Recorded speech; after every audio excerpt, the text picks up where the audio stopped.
Hi guys, welcome back to the channel. So, why am I so hard on Omega? Well, I'll tell you why.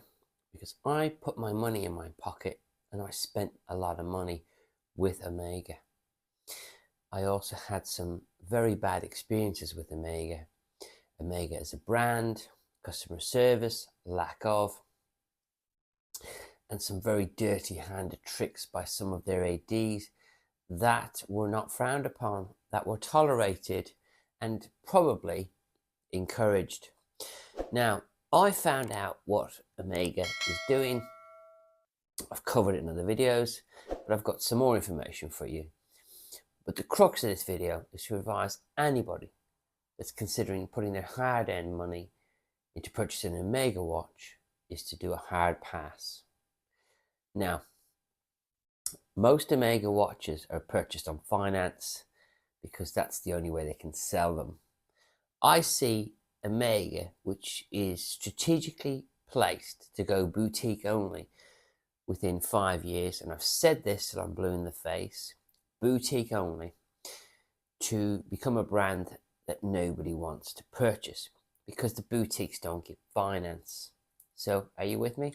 Now, if the Omega watches are no longer in general population, in Rolex ADs, nobody's going to buy one, because in the Rolex AD, you sometimes have to buy other watches to get to the Rolex watch you want.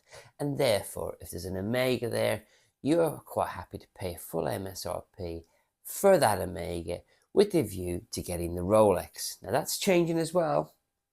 So I see the future is not bright for Omega. Now, what Omega is currently doing is they're culling their ADs.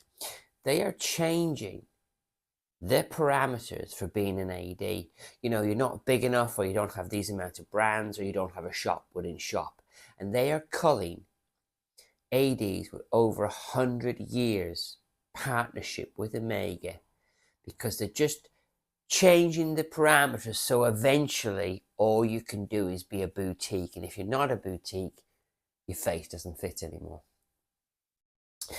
What they're doing to these ADs that sell multiple brands now is quite hilarious. I looked at my local Omega authorized dealers window the other day, and there was hardly any Omegas in the window. And then I went inside the shop and the Omega displays were quite sparse. And I didn't think much of it.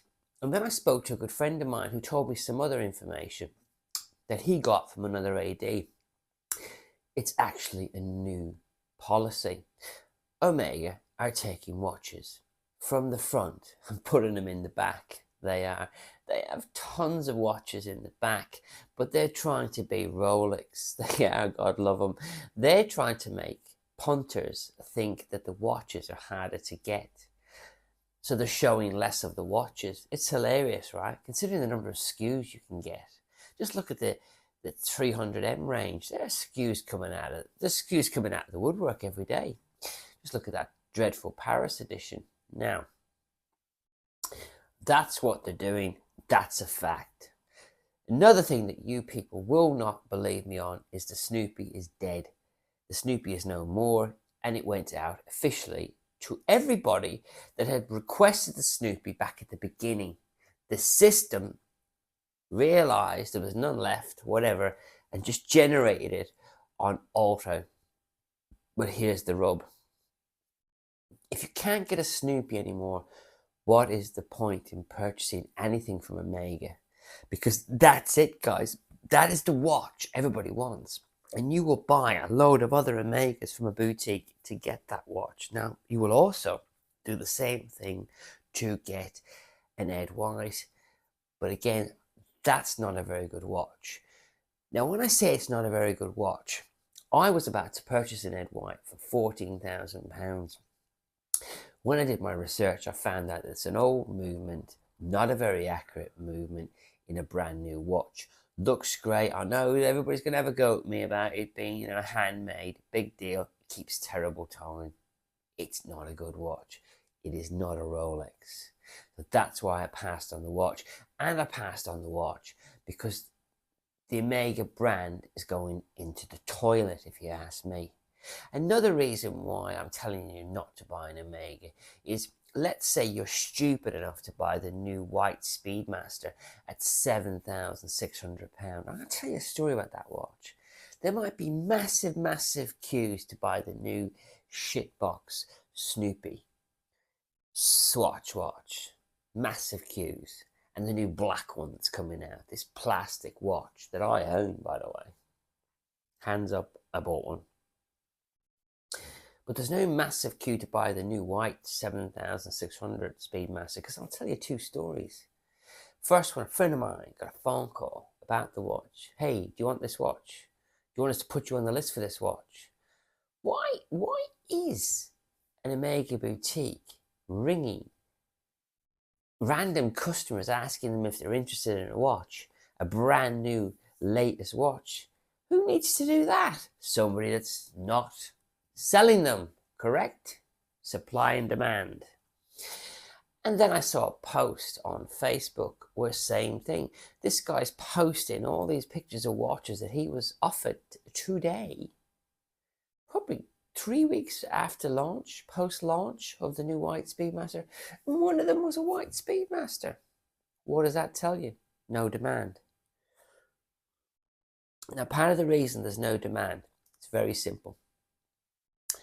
You buy a watch, a new release from Omega, and within 12 months, it's discounted by 20%. Within 18 months, it's discounted by 30%. And when Omega decides you're no longer an authorized dealer, they will leave you with all the stock. And they will give you 4 months to dump the lot. And everybody knows this now. So why buy a new Omega? There's no point. If you really want that white Speedmaster, that £7,600 white Speedmaster, wait 2 years and buy it for £5,500. They'll be giving them away. Another dirty trick Omega does and is doing is my local AD hasn't seen a single white Speedmaster, not one, and they won't see one for 6 months, like the green one, that green seaweed. I don't think they got one for 8 months. Now they've got a lot in the back, trust me. Actually, I'm going to assume they have a lot in the back. I know they had 2 in the window and 1 on the display, but now there's only 1 in the window. Let's go through some of my watches and just tell you why I'm so hard on Omega. So I've said about the Snoopy. Let's just move on to the World Timer. Now, the Omega World Timer Titanium is a gorgeous watch, don't get me wrong. But it's got one big flaw. It's very expensive. £11,700 is a ton of money. And it's a massive loss.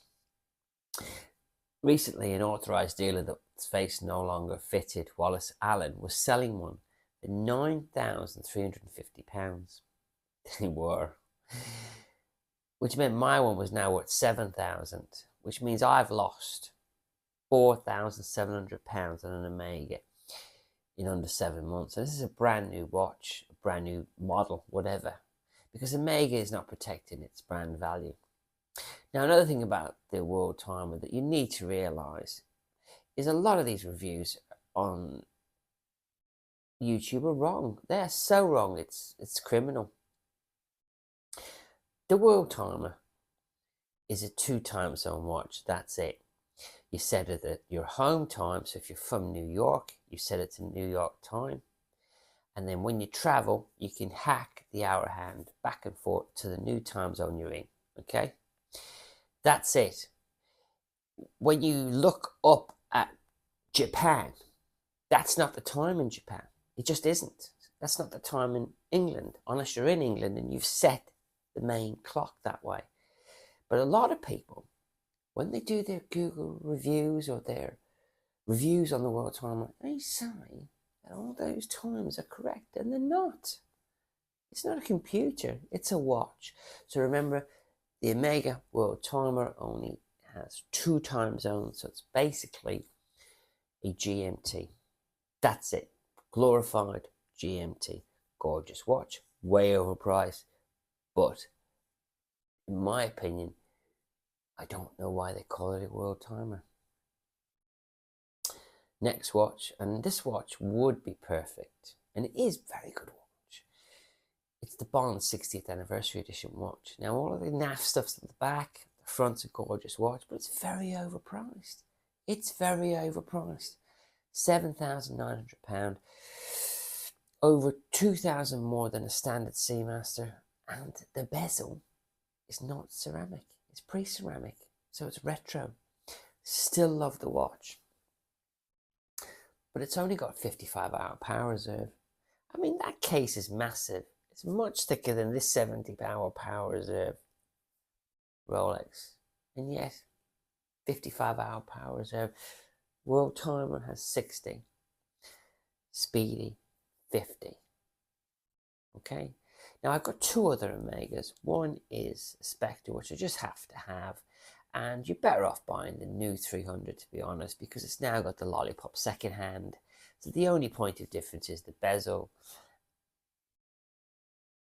With the current down market, you can get both of them at the same price. So you either want a 10-year-old watch that's called a Spectre, or you want the latest version. I strongly advise that you go for the latest version, because buying a 10-year-old watch is not for the faint-hearted.